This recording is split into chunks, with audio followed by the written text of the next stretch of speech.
A CBC News investigation reveals that Canadian taxpayers spent more to protect Prince Harry over 5 years than any other internationally protected person. The costs were incurred by the RCMP, and the price tag is revealed in a document obtained by CBC News under Canada's Access to Information Law. The CBC's Elizabeth Thompson has been working on this and joins me now from Ottawa. So, Elizabeth, can you tell us more about what you found in this document? Well, Artie, one of the things it shows is that Canadians are paying quite a bit to protect internationally protected persons when they come to Canada. During the period from the document that we received, and it did take a while to get it, it took us 6 years from the time that we requested it. It cost $5.2 million over 5 years to protect the internationally protected people who came to Canada. Now, as you mentioned, the most expensive of all of those people was Prince Harry, the Duke of Sussex. The bill for his security alone ended up being about $539,000. Now, part of that is because he came to Canada for things like the Invictus Games. He attended a Wee Day event. He handed out awards for the Duke of Edinburgh Awards.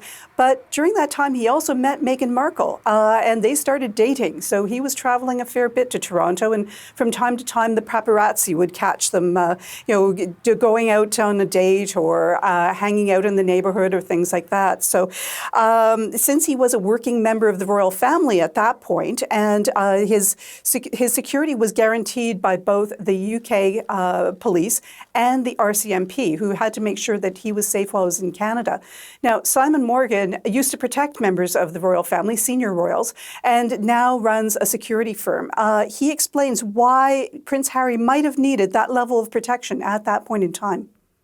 The Canadian authorities may have felt at the time that the security process had to be a lot more robust in relation to the Duke of Sussex being a military veteran, having served in Afghanistan, being a senior member of the royal family. He was the Queen's grandson. He was the future King's son. These days, he's not a full-time working royal, and so his security is provided on a case-by-case basis. Who else? We know certainly the highest price tag was with Prince Harry, but who else benefited from RCMP security when they visited Canada? A fair number of people. In fact, there is a list internationally that if you're on that list, then wherever you go around the world, then the country you're in is supposed to guarantee your safety and security with taxpayer-funded security. Now, that depends, that is irregardless of whether you're going there on official business, whether you are going there to earn money, or whether you're just on a personal trip, like when Prince Harry was with Meghan.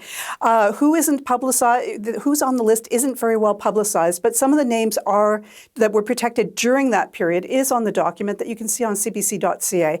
But for example, you have kings and queens, you have former heads of government, you have U.S. President Donald Trump's daughter Ivanka when she went skiing in Whistler, his sons when they opened a hotel in Toronto.